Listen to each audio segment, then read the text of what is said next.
Resumo da semana. A semana foi movimentada no parlamento, tanto no plenário da Câmara dos Deputados, quanto no Congresso Nacional. E quem vai trazer um resumo sobre o que aconteceu de mais importante ao longo desses últimos dias é o repórter Antônio Vital, que cobre os debates e votações do plenário para a Rádio Câmara. Vital, tudo bem com você? Olá, Márcio. Olá, quem está nos ouvindo pela Rádio Câmara, quem está nos assistindo pelo YouTube. Pois é, a semana foi bem pesada aqui, muita votação, viu, Márcio? Pois é, vamos começar por uma que talvez seja a mais importante para o futuro do país, que é a chamada PEC do Estado de Emergência, que foi tanto votada em primeiro e segundo turno pelos deputados, como já foi até mesmo promulgada, não é, Vital? E, na verdade, a votação dessa PEC começou na semana anterior, não sei se você está lembrado, na semana passada, quando ela começou a ser votada em primeiro turno, essa votação foi suspensa pelo presidente da Câmara, do deputado Arthur Lira, porque o quórum estava baixo e para aprovar uma proposta de emenda à Constituição, são necessários pelo menos 308 votos no plenário. Então, essa votação foi transferida para essa semana, que é a última semana antes do recesso parlamentar, né? E também foi bastante conturbada, com bastante críticas da oposição, com obstrução dos partidos da oposição, e também demorou 2 dias para terminar, porque no primeiro dia de votação, não sei se você está lembrado, mas houve uma queda do sistema de votação remota aqui da Câmara dos Deputados, no momento em que está sendo votado um destaque da oposição que pretendia tirar o estado de emergência dessa PEC. Quando o sistema estava super instável e chegou a haver, inclusive, durante a votação, insinuações de que estaria havendo uma fraude da votação no meio quando estava sendo apreciado esse destaque. O presidente da Câmara, Arthur Lira, suspendeu a votação, deixou para o dia seguinte, chamou a Polícia Federal para investigar. As investigações preliminares demonstraram que o que houve foi o rompimento de um cabo de fibra ótica que abastecia o Congresso Nacional, que é essa região aqui por conta de uma obra. A investigação ainda não terminou, porém, aparentemente, o que aconteceu foi isso mesmo. No dia seguinte, a votação passou a ser remota por decisão da mesa diretora da Câmara, o que gerou mais críticas ainda da oposição. Só para resumir, para quem não está acompanhando o caso, essa PEC, ela permite pagamento de benefícios que são 41 bilhões de reais. Agora, para isso acontecer, né, no período eleitoral, que é o que nós estamos, ela estabelece que estamos em estado de emergência. Foi bastante criticado. A oposição, no final, acabou votando a favor dessa medida. No meio da votação, tentou fazer mudanças. Tentou, por exemplo, tirar o estado de emergência, que foi justamente esse destaque a votação foi interrompida quando houve esse problema no sistema de votações da Câmara, e tentou fazer com que esses benefícios fossem perenes, porque a PEC estabelece que eles só terão validade até 31 de dezembro desse ano. Por isso, houve muitas acusações e muitas críticas da oposição, e não só da oposição, de outros partidos, inclusive de deputados de partidos que votam muitas vezes a favor do governo, de que essa PEC teria interesse eleitoral, o que foi negado pela bancada governista, que alegou que, na verdade, ela seria uma PEC necessária para aliviar um pouco o bolso das pessoas mais pobres nesse ano, no meio dessa crise econômica pós-pandemia, porque essa PEC ela aumenta o valor do Auxílio Brasil de R$400 para R$600 e também concede outros benefícios, né? Por exemplo, um vale de R$1.000 para caminhoneiros autônomos, prevê também benefícios para taxistas que ainda precisam ser regulamentado pelo governo, ainda não está definido como seria. Então, essa foi só uma das coisas que aconteceu essa semana, viu, Márcio? Foi tanta coisa que eu trouxe até uma lista aqui para não esquecer nada. Pois é, a segunda delas, também de importância grande, é o piso salarial da enfermagem agora é uma garantia constitucional, é isso, Vital? O que acontece é que, não sei se vocês estão lembrados, que 2 meses atrás o Congresso aprovou uma lei que estabelece o piso da categoria, né, dos profissionais da enfermagem, o que é uma luta de quase 30 anos, que tem projetos nesse sentido tramitando aqui no Congresso. Esses projetos, até agora, não tinham ido para frente por conta de um impacto muito grande que teria nas contas, não só dos estados e municípios, como também dos hospitais privados, principalmente das Santas Casas. Esse projeto que foi aprovado aqui na Câmara, no começo de maio, estabelece um piso de R$ 4.700 para enfermeiros, R$ 3.325 para os técnicos de enfermagem, R$ 2.375 para auxiliares e parteiras. Isso valeria para estados, municípios, governo federal e hospitais privados. Existe uma preocupação muito grande aqui na Câmara, porque tem uma bancada muito forte de deputados que são ligados às santas casas, de que não haveria recursos necessários para que esses hospitais bancassem esse gasto extra. Então, 2 meses atrás, quando foi aprovado aqui na Câmara, houve um acordo para que fosse aprovado o projeto, tanto na Câmara como no Senado, que envolveu o seguinte, que seria necessário encontrar fontes de recurso para esse gasto. Por isso, esse projeto que foi aprovado 2 meses atrás não foi sancionado até hoje, e até hoje não virou lei. Nesse período, houve uma tentativa está havendo um trabalho político para que outras propostas sejam aprovadas e que direcionem recursos para isso. Uma delas, por exemplo, é desonerar a folha de pagamento dos hospitais privados, né? Esse projeto está parado também. Chegamos ao final do primeiro semestre do Congresso, no período de recesso, esse projeto ainda não avançou. Outras fontes alternativas que estão sendo pensadas, por exemplo, até mesmo a legalização dos jogos, que teria como uma das destinações dessa arrecadação extra com a legalização dos jogos, justamente dinheiro para estados e municípios bancarem isso. E tem outras propostas também, que envolvem, inclusive, royalties de petróleo, dividendos, etc. Essas propostas estão paradas. Essa lei ainda não foi sancionada. Ainda tinha um problema extra, que foi apontado depois da aprovação dessa lei, que haveria um vício de iniciativa, porque para a lei que provoca reajuste de servidor público, só poderia ser proposta pelo governo federal, e essa lei foi proposta por um senador. Então, por isso, foi feita, nos últimos 2 meses, essa PEC, que prevê na Constituição que uma lei federal vai prever o teto da enfermagem, de maneira a dar garantia jurídica para que esse aumento, quando for sancionado, possa vir. Então, essa PEC também já foi promulgada essa semana, junto com essa outra do estado de emergência, que prevê os benefícios. Teve uma terceira proposta de emenda à Constituição aprovada essa semana, que também foi promulgada, viu?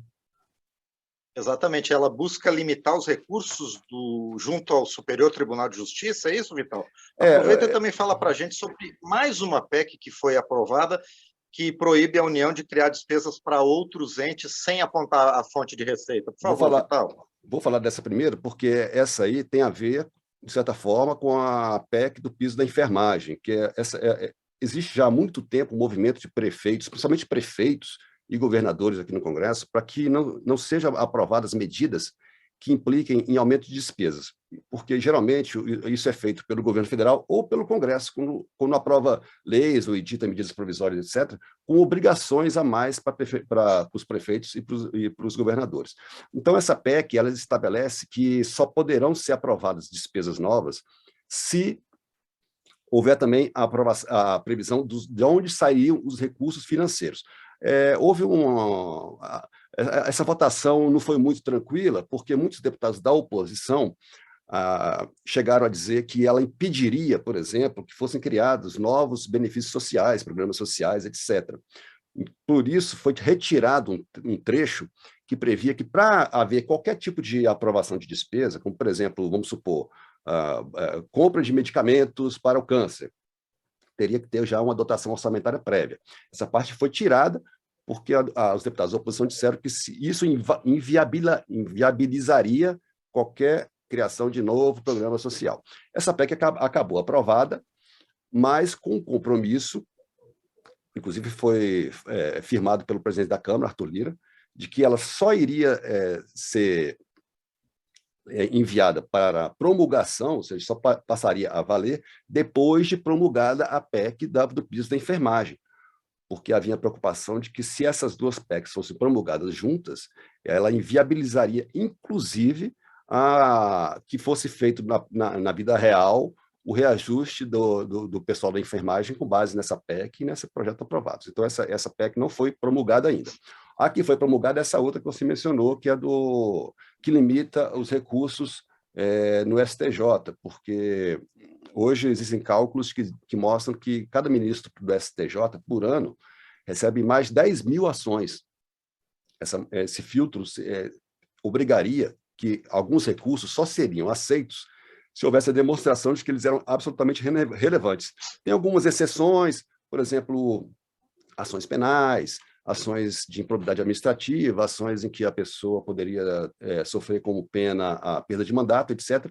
E agora as outras passariam por esse crivo, seria uma maneira de reduzir o volume de recursos e diminuir o número de ações para dar mais agilidade ao STJ. Essas foram as PECs que foram aprovadas essa semana. Exatamente. Bom, e isso tudo foi na Câmara dos Deputados. Agora a gente passa para o Congresso, né, Vital? Porque deputados e senadores aprovaram a Lei de Diretrizes Orçamentárias, entre outros pontos controversos, sem obrigar a execução das emendas de relator, não é isso? Isso. Deixa eu só explicar o que é a LDO para quem não sabe. A LDO, na verdade, é a lei que estabelece os parâmetros para, no fim do ano, o Congresso aprovar o orçamento do ano que vem. Então, ela tem algumas previsões. Por exemplo, o valor do salário mínimo, quanto será o crescimento do PIB do ano que vem, quanto será a inflação, etc, etc. Então, ela tem que ser aprovada até o final de julho, não, até, na verdade, até o meio de julho, senão o Congresso não pode sequer entrar de recesso. Isso aconteceu, ela prevê, por exemplo, deixa eu pegar aqui os dados, ela prevê um salário mínimo de... Espera aí que eu perdi aqui meus... Ela prevê um salário mínimo de R$ 1.294 no ano que vem, que não representa, não tem nenhum ganho real em relação a desse ano, foi bastante criticado pela oposição, mas esse valor ainda não é valor definido, isso depende ainda de uma lei que o governo vai mandar para o Congresso. Ela prevê, por exemplo, que ano que vem o PIB vai ter um crescimento de 2,5%, que a inflação vai ser de 3,3%, que a taxa Selic vai ficar em torno de 10%, que o déficit das contas públicas vai ser de 60 bilhões de reais. Então, todos esses parâmetros servem depois para a elaboração do orçamento. Agora, ela também trata de como serão feitos, como serão executadas as emendas parlamentares. Tem algumas emendas parlamentares que são já impositivas, ou seja, obrigatoriamente elas já são executadas, que são as emendas de bancada e as emendas individuais aqui dos deputados e senadores. Esse ano, houve desde o orçamento deste ano, que foi aprovado no ano passado, houve essa alteração a respeito das chamadas emendas do relator, RP9, que estão sendo muito criticadas por vários partidos desde o começo do ano, que apontaram que elas não seriam transparentes o suficiente para permitir saber quais foram os deputados ou os senadores que indicaram os recursos e para onde eles iriam. Até o Supremo Tribunal Federal, esse ano, por conta dessas críticas, de denúncias que estava havendo favorecimento político em relação à aplicação desses recursos, mandou que houvesse uma transparência. Houve na LDO algumas medidas que tornam mais transparentes a execução dessas emendas, só que o relator tinha colocado na versão original do relatório que elas seriam impositivas, que elas também seriam de execução obrigatória. Como teve muita crítica, e para que fosse aprovada a LDO, houve um acordo lá no plenário do Congresso, e o relator acabou tirando a obrigatoriedade de execução dessas emendas, que permitiu a aprovação da LDO, e, por conta disso, o Congresso vai poder sair de recesso a partir dessa semana. Bom, e além da aprovação da LDO, o Congresso também se reuniu para analisar e acabou derrubando vários vetos presidenciais e também aprovando algumas outras propostas, não é, Vital? Teve, além a LDO é um projeto de lei do Congresso Nacional, que se chama de PLN. Teve outros PLNs, eu não vou falar todos, porque senão a gente ia ficar aqui 1h30 falando. Tá? Mas teve, por exemplo, um desses PLNs previa corte de recursos da ciência e tecnologia do Fundo Nacional de Desenvolvimento Científico e Tecnológico, o FNDC, que iriam para outras destinações. O líder do governo no Congresso, o senador Eduardo Gomes, garantiu para a oposição que esses recursos depois retornariam para essa destinação original, que é o FNDC. Porém, no meio da votação, a oposição aprovou um destaque lá e cortou a possibilidade desses recursos, então esses recursos foram mantidos. Teve também um outro PLN que permite, que tem a ver com um processo judicial que já tá desde os anos 50, que prevê que a União indenize a Prefeitura de São Paulo em 24 bilhões de reais por conta da posse do Campo de Marte. Então, esse recurso também foi aprovado essa semana, vai permitir que o Campo de Marte, o aeroporto que tem lá, mais ou menos no centro de São Paulo, seja colocado dentro de um leilão de privatização, a partir desse pagamento. Em relação aos vetos, foram derrubados 3 vetos, tudo por acordo. Tá? Esses foram uns vetos que foram derrubados por acordo. Alguns outros assuntos, outros vetos complicados que o governo não abria mão e que a oposição também não abria mão, foram deixados para agosto. Um dos vetos derrubados trata daquele projeto, não sei se você lembra, que limitou o ICMS sobre combustíveis, sobre energia elétrica, etc., em 18%. Né? Foi uma medida que foi aprovada no Congresso mais ou menos um mês atrás, com o objetivo de reduzir a conta de luz, reduzir o preço da gasolina, etc.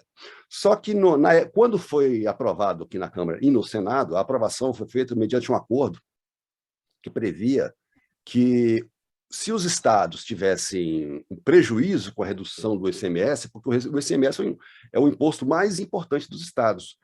Por exemplo, sobre a gasolina, hoje é cobrado mais ou menos 30%, era cobrado 30% de ICMS sobre a gasolina.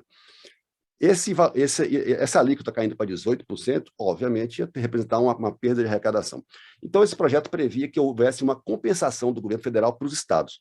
Quando foi para a sanção presidencial, o presidente Bolsonaro vetou essa parte da compensação para os estados, com a alegação de que os estados estariam tendo uma excessiva arrecadação de ICMS esse ano.